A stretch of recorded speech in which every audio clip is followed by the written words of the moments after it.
Hello and welcome. तो आज हम लोग इस वीडियो में देखने वाले हैं क्लास 10th का साइंस का चैप्टर नंबर 3 का नेक्स्ट टॉपिक। तो जैसा कि इसके पहले वाले वीडियो में हमने चैप्टर 3 का इंट्रोडक्शन वाला पार्ट को हमने कवर कर लिया था और वहां पर हमने देखा था कि टेम्परेचर किसको बोलते हैं, टेम्परेचर के यूनिट्स क्या होते हैं, उसको मेजर करने के क्या क्या स्केल्स होते हैं, उसको एक यूनिट से दूसरे यूनिट में कैसे कन्वर्ट किया जा सकता है।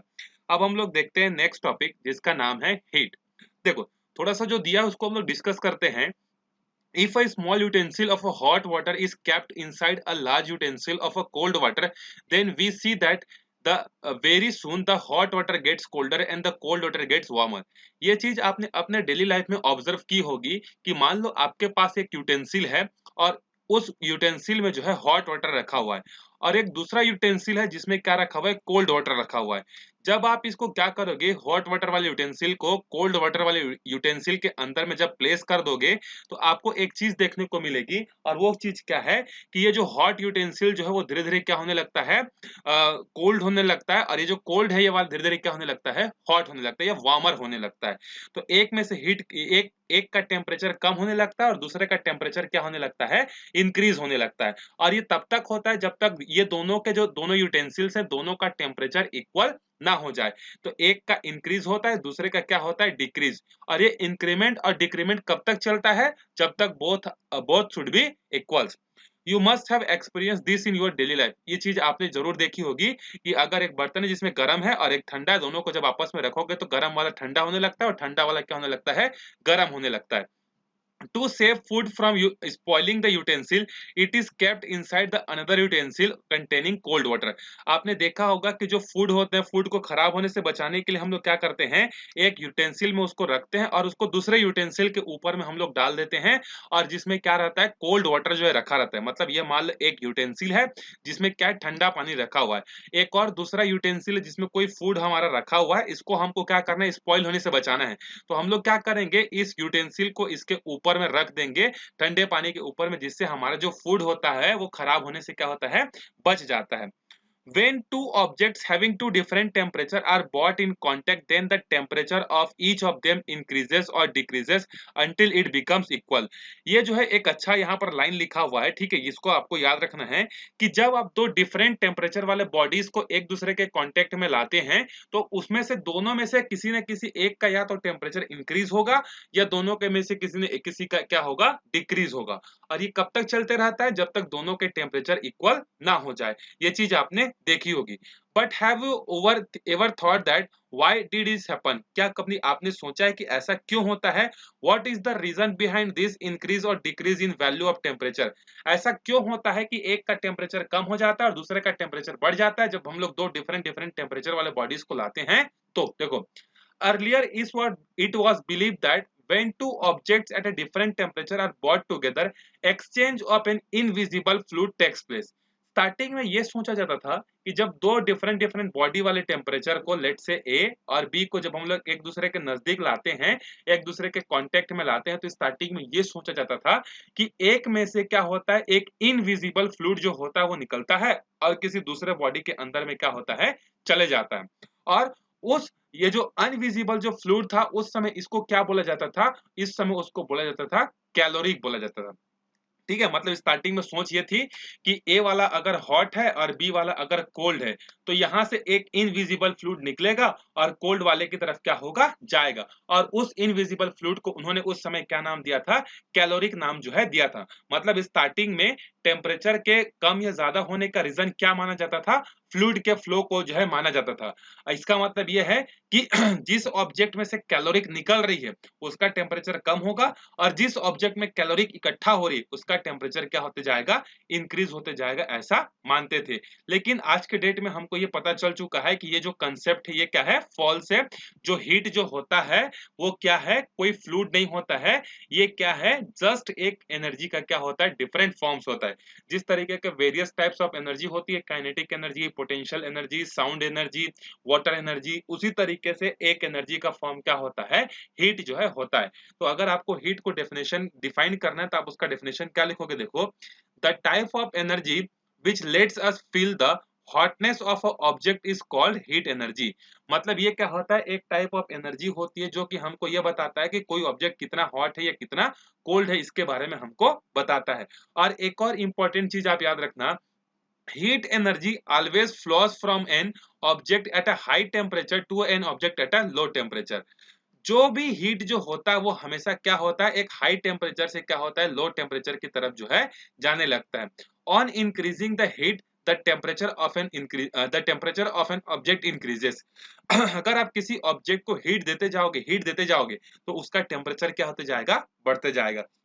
और अगर किसी बॉडी से हीट लेते जाओगे मतलब उसके हीट को डिक्रीज करते जाओगे तो उसका टेम्परेचर भी क्या होने जाएगा, डिक्रीज जो है होते जाएगा।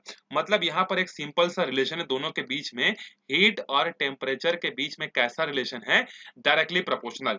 डायरेक्टली प्रोपोर्शनल का मतलब एक के बढ़ने से दूसरा भी क्या होगा, बढ़ेगा, एक के डिक्रीज होने से दूसरा भी क्या होगा, डिक्रीज जो है होगा। इसी को हम लोग क्या बोलते हैं, heat. So heat is a form of energy.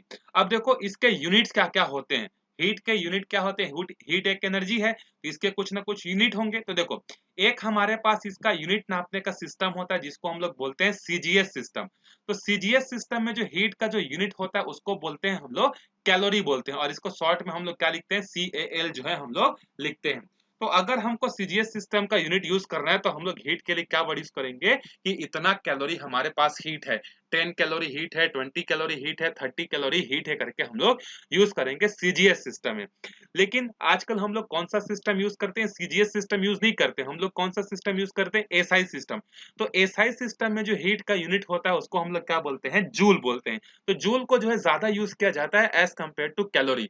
लेकिन फिर भी कैलोरी जो होता है आजकल इंडस्ट्रियल पर्पस में भी इसका यूज होता है, वहां पर मेजरमेंट करने के लिए लेबोरेटरी में भी कैलोरी में मेजरमेंट होता है। तो देखो अगर आपको एक कैलोरी को डिफाइन करना है कि एक कैलोरी कितनी बड़ी क्वांटिटी होती है या एक कैलोरी कितनी छोटी क्वांटिटी होती है, जैसे अगर मैं आपको बोलूं कि एक ऑब्जेक्ट ये है, इसका वेट 1 केजी है, तो जब मैं 1 केजी बोलता हूं तो आपके माइंड में एक इमेज क्रिएट हो जाता है कि हाँ 1 केजी मतलब इतने भारी चीज को हम लोग 1 केजी बोलते हैं। तो उसी तरीके से 1 कैलोरी किसको बोलते हैं, तो देखो 1 कैलोरी क्या होता है, यहाँ पर इसका डेफिनेशन दिया है। अगर आपको एग्जाम में क्वेश्चन देता है व्हाट की डिफाइन 1 कैलोरी, तो अगर आपको 1 कैलोरी डिफाइन करने दिया है तो उसको कैसे डिफाइन करोगे, देखो 1 calorie heat is the amount of heat required to raise the temperature of 1 kg of a water from 15.5 degree Celsius to 15.5 degree Celsius. मतलब यहाँ पर ये क्या 1 केजी होगा, ये देखो अगर आपके पास 1 केजी वाटर है और उसके टेम्परेचर को अगर आपको 1 डिग्री सेल्सियस बढ़ाना है, मान लो यहाँ पर है एक वाटर का कंटेनर हमने लिया और इस कंटेनर में जो पानी है उसका टेम्परेचर है 25 डिग्री सेल्सियस और पानी का अमाउंट कितना है 1 केजी। तो 1 केजी वाटर के टेम्परेचर को 1 डिग्री सेल्सियस बढ़ाना है, मतलब 25 से 26 करना है। तो the amount of heat required to raise the temperature of 1 kg water from 1 degree Celsius is known as 1 calorie. मतलब 1 कैलोरी वो अमाउंट ऑफ हीट होता है जो की जरूरत पड़ती है 1 किलो वाटर के टेम्परेचर को 1 डिग्री सेल्सियस बढ़ाने के लिए। तो यहाँ पर आपको दिया है 14.5 डिग्री टू 15.5 डिग्री, ये कोई स्टैंडर्ड नहीं है ना, सिर्फ आपको ये याद रखना है कि 1 डिग्री सेल्सियस अगर टेम्परेचर को बढ़ाना है 1 किलो वाटर का, तो जितना आपको हीट की जरूरत पड़ेगी उसको हम लोग बोलेंगे सीजीएस सिस्टम की 1 कैलोरी। और कैलोरी जो होती है बहुत छोटी क्वांटिटी होती है, इसीलिए हम लोग क्या करते हैं, कैलोरी के जगह जो है हम लोग किलो कैलोरी यूज करते हैं, क्योंकि कैलोरी बहुत छोटी क्वांटिटी, तो उसके वजह हम लोग यूज करते हैं किलो कैलोरी, और उसका सिंबल क्या होता है के और CAL। और 1 kilo calorie is equal to कितना होता है, 1000 कैलोरी होता है। तो ये तो हमने किस में बात की, सीजीएस सिस्टम में बात की। अब ये आउटडेटेड हो चुका है, इतना आउटडेटेड तो नहीं है, लेकिन फिर भी लेटेस्ट में जो है हम लोग किसी भी चीज का जो एनर्जी का मेजरमेंट करते हैं तो जूल में करते हैं। तो हम लोग जो हीट है, हीट का भी मेजरमेंट किस में करते हैं, जूल में जो है करते हैं। तो देखो जूल क्या होता है, एक हमारा एसआई सिस्टम में जो है हीट का यूनिट होता है। और कैलोरी और अगर जूल में हम लोग रिलेशन की बात करें तो एक कैलोरी जो होता है वो 4.18 जूल जो है होता है, और 1 किलो कैलोरी कितना होगा, तो 1 kilo calorie is equal to 4.18 into 1000 joule जो है होता है। तो इस चीज को आपको याद रखना है कि कैलोरी और जूल में कितना रिलेशन होता है। आपको एक क्वेश्चन दे देगा 1 calorie is equal to how many joule, और आपको 4 ऑप्शन दे देगा 4.18, 41.8, 0.418, इस तरीके से आपको कंफ्यूज करने के लिए दे देगा। तो इस रिलेशन को याद रखना। तो कैलोरी और जूल दोनों के दोनों हीट के यूनिट होते हैं, हीट को मेजरमेंट करने के लिए यूज होते हैं। अब उसके बाद देखते हैं हम लोग हीट के ट्रांसफर करने के हमारे पास कितने रास्ते होते हैं। ठीक है, हीट को हम लोग तीन तरीके से एक ऑब्जेक्ट से दूसरे ऑब्जेक्ट में या एक जगह से दूसरे जगह जो है पहुंचा सकते हैं। और वो कौन से मेथड हैं, तो आंसर है वो मेथड है कंडक्शन, कन्वेक्शन और रेडिएशन। तीन तरीके के हमारे पास मोड होते हैं जिससे हम लोग क्या कर सकते हैं, हीट को ट्रांसफर कर सकते हैं। तो देखो यहाँ पर इसका डेफिनेशन क्या होगा, that transfer of heat from one place to the another place due to difference in temperature is called heat transfer. तो हीट ट्रांसफर क्या होता है, तो अगर मान लो दो प्लेसेस हैं ए और बी, ए जो है ज्यादा हॉट है और बी जो है क्या है, कोल्ड है, तो अगर हमको हीट को एक जगह से दूसरे जगह तक पहुंचाना है, जहां कहां कहां पहुंचाना है, दो ऐसे लोकेशंस पर जहां के टेम्परेचर क्या हो, अलग अलग हो, तो एक जगह से दूसरी जगह तक हीट को पहुंचाने के लिए जो हमारे पास मीडियम होते हैं वो तीन होते हैं, कंडक्शन, कन्वेक्शन और रेडिएशन। और इस मेथड को हम लोग क्या बोलते हैं, हीट ट्रांसफर जो है बोलते हैं। अब देखो एक एक करके हम लोग देखते जाते हैं। देखो ये जो एग्जांपल, इस एग्जांपल पर मैं वापस से आऊंगा, पहले इनको डिफाइन कर देता हूं कि कंडक्शन क्या होता है, कन्वेक्शन क्या होता है और रेडिएशन क्या होता है। फिर ये जो एक ही पिक्चर जो दिया है, इसी पिक्चर से हम लोग सारे के सारे चीजों को जो है और अच्छे से जो है समझ सकते हैं। तो पहला मोड ऑफ ट्रांसफर जो होता है वो क्या होता है, कंडक्शन होता है। तो देखो कंडक्शन में होता क्या है, इसको हम लोग एक एग्जांपल से लेके समझते हैं। मान लो आप एक क्लास में बैठे हो, एग्जाम देने के लिए आप लोग बैठे हुए, आपके क्लास टीचर आपके क्लास में एंटर किया और उसने क्या किया, क्वेश्चन पेपर जो है क्या किया, एक स्टूडेंट को दिया जो कि रोल नंबर 1 था, और उसको बोला कि इसको जो है क्या करो, अपने पीछे वाले को पास करते जाओ। तो यहाँ पर जो है क्या किया, पहले वाले स्टूडेंट ने दूसरे वाले स्टूडेंट को पास किया, दूसरे वाले ने तीसरे वाले को पास किया, तीसरे वाले ने चौथे वाले को पास किया, चौथे वाले ने पांचवें को पास किया। इस तरीके से क्वेश्चन पेपर क्या हुआ, पूरे क्लासरूम में जो है डिस्ट्रीब्यूट हो गया। उसी तरीके से अगर हीट एक एंड से देने से वो धीरे धीरे करके दूसरे एंड तक अगर पहुंच जाता है विदाउट आवर एक्सटर्नल इफेक्ट, मतलब बिना हमारे मेहनत के, हमने एक जगह उसको दिया और वो थोड़ी देर बाद दूसरे एंड पर अगर पहुंच गया, तो उस मेथड को हम लोग क्या बोलते हैं, कंडक्शन जो है बोलते हैं। तो कंडक्शन के लिए क्या होता है, फिजिकल कांटेक्ट की जरूरत पड़ती है, मतलब बिना फिजिकल कांटेक्ट के जो है कंडक्शन जो है पॉसिबल नहीं है। ठीक है, जिस तरीके से रोल नंबर 1 ने क्या किया, क्वेश्चन पेपर जो है रोल नंबर 2 को टच करके दिया, फेंक के तो नहीं दिया, तो इसी को हम लोग क्या बोलते हैं, कंडक्शन बोलते हैं। तो conduction is a mode of heat transfer in which the molecule transfer its energy from one location to the another location. इसका मतलब क्या है, देखो एक एग्जांपल से हम लोग समझते हैं। देखो ये हमारे पास क्या है, कुछ आयरन के रॉड्स हैं जिसको हमने यहाँ पर क्या किया है, रखा हुआ है। ठीक है, यहाँ पर देखो हमने वैक्स लगाया हुआ है, वैक्स लगाया और वैक्स के ऊपर में हमने कील लगा दिया, नेल लगा दिया। ठीक है, तो नेल हमने लगाया और ये क्या है, ये वैक्स है, और ये समझ लो कोई आयरन का एक रॉड है, आयरन का कोई पीस है। तो इस तरीके से हमने वैक्स के ऊपर में सारे नेल्स को जो है हमने लगा दिया, और उसको हमने क्या किया, एक एंड से इसको गर्म करना स्टार्ट किया। ठीक है, इधर से हमने इसको गर्म करना स्टार्ट किया, तो हमने देखा कि स्टार्टिंग में ये जो ए वाला जो एंड था यही गर्म था और बी वाला एंड एकदम कोल्ड था। लेकिन कुछ देर बाद हमने देखा कि यहाँ पे जो है हीट जो था ए पर गर्म था, अब धीरे धीरे बी वाला भी क्या होने लगा है, हॉट जो है होने लगा है। इसका मतलब क्या है, हमने हीट तो दिया ए वाले एंड को, लेकिन गर्म कैसे हो गया बी वाला एंड। तो आंसर है यहाँ पर ऐसे बहुत सारे छोटे छोटे क्या हैं, मॉलिक्यूल्स हैं। तो जब पहले वाले मॉलिक्यूल को हीट एनर्जी मिलता है तो अपने पड़ोसी को दे देता है, फिर ये क्या करता है, अपने नेबर को दे देता है, फिर अगले नेबर को देता है, फिर अगले नेबर को देता है।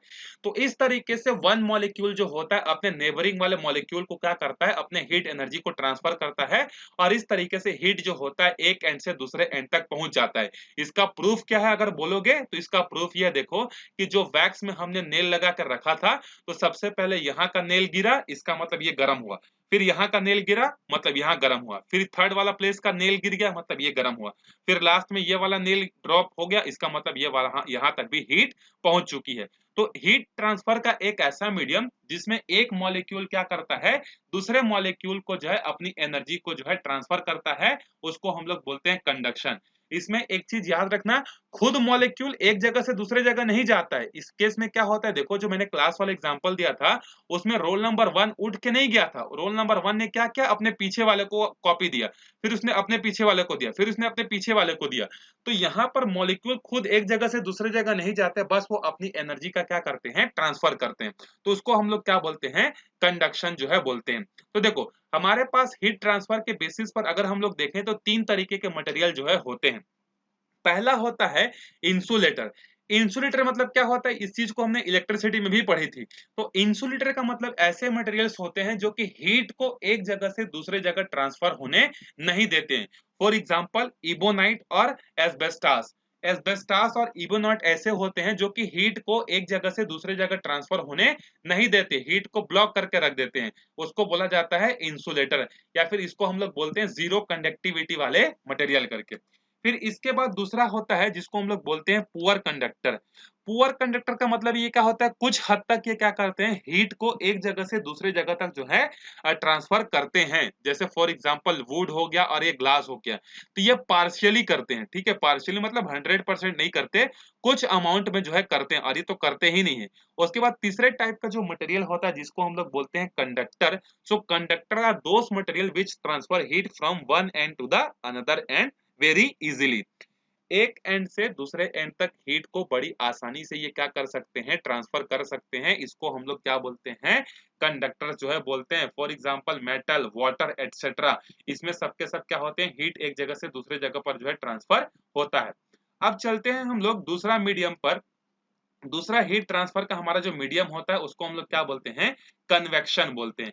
तो कन्वेक्शन में क्या होता है, देखो अगर आप किसी फ्लास्क में किसी लिक्विड को आप गर्म करते हो, जैसे ये मान लो हमारे पास एक फ्लास्क है, फ्लास्क में जो है वाटर रखा हुआ है और उसको हम लोग क्या कर रहे हैं, गर्म कर रहे हैं।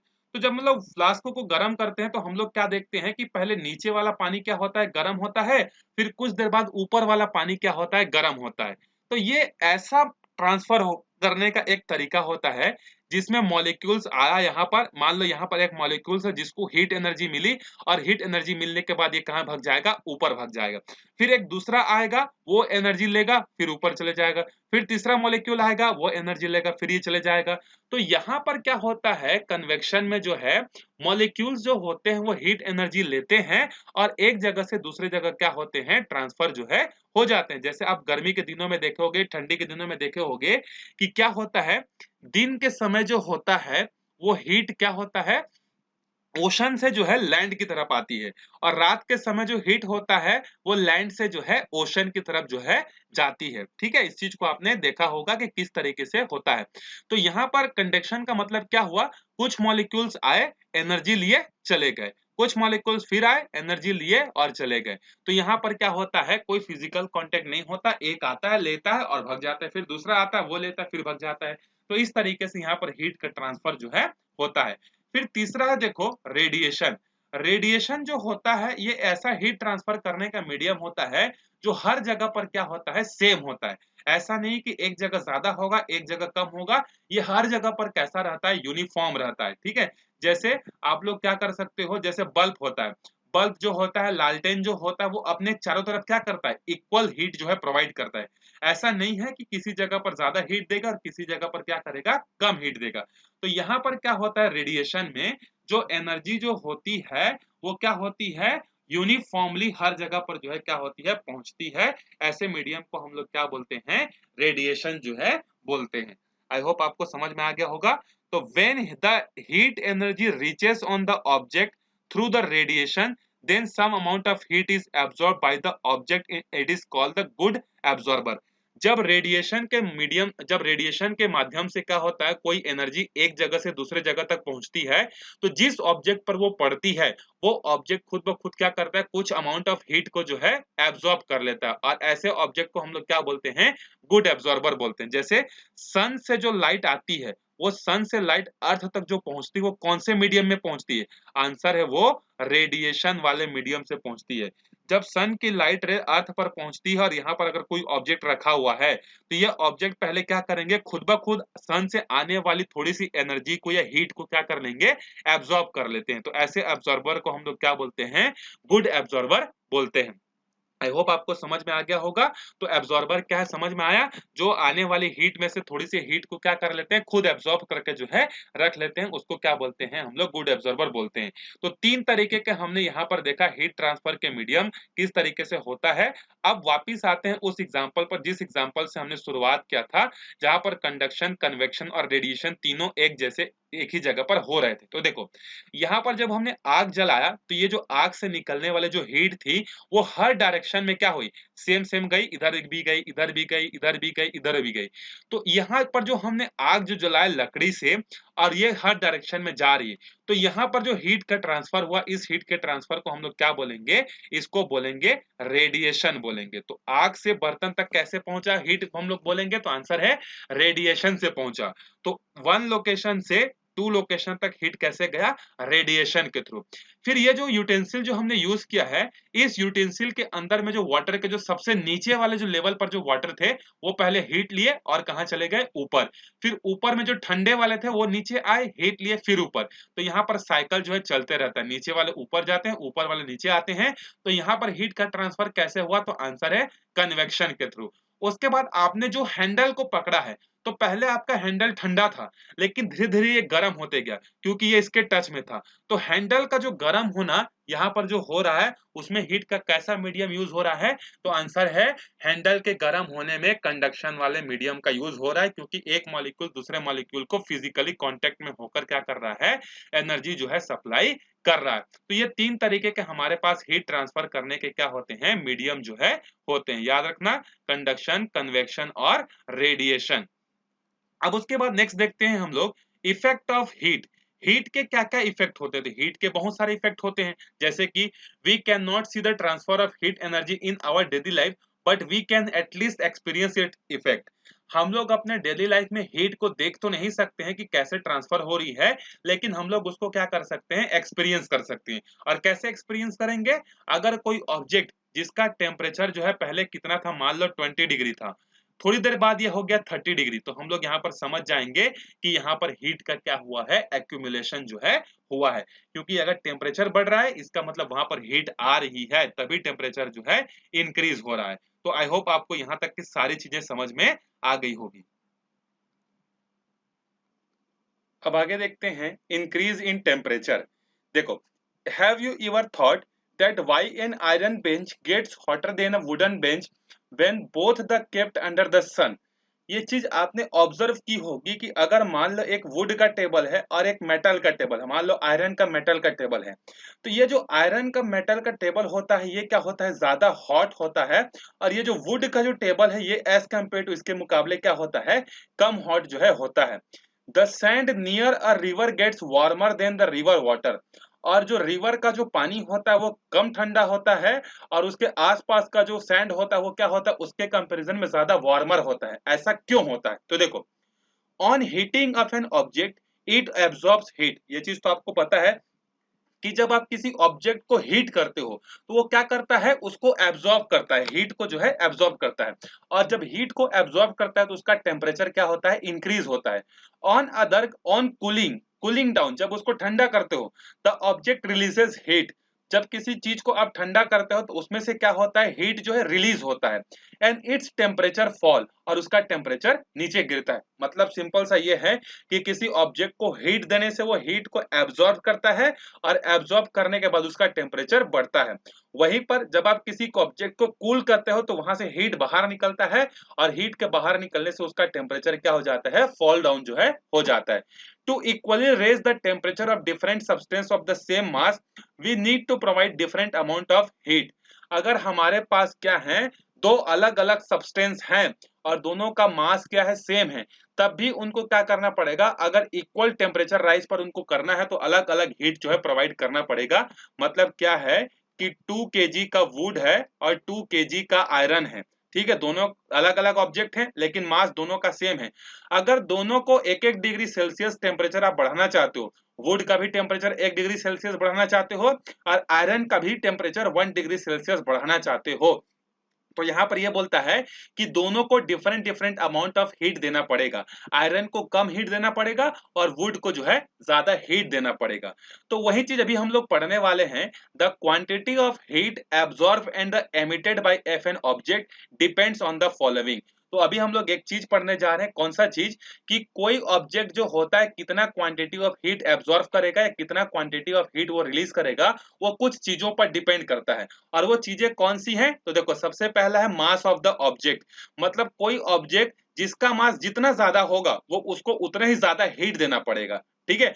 दूसरा डिफरेंस होता है, दूसरा जो डिपेंडेंसी होती है, चेंज ऑफ द टेम्परेचर।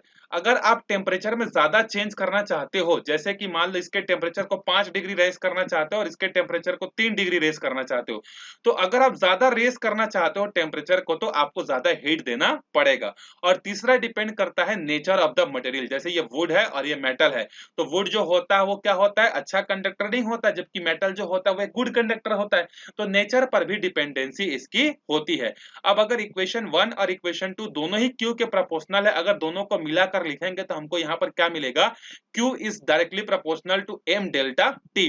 और अगर इस प्रोपोर्शनलिटी को आप हटाकर इक्वल साइन लगाना चाहते हो, तो इक्वल साइन तो लगाओगे, लेकिन साथ ही साथ आपको एक कांस्टेंट भी जो है S जो है यूज करना पड़ेगा। और इस S को हम लोग क्या बोलते हैं, प्रोपोर्शनलिटी ऑफ कांस्टेंट जो है बोलते हैं। और ये किस पर डिपेंड करता है, नेचर पर जो है डिपेंड करता है।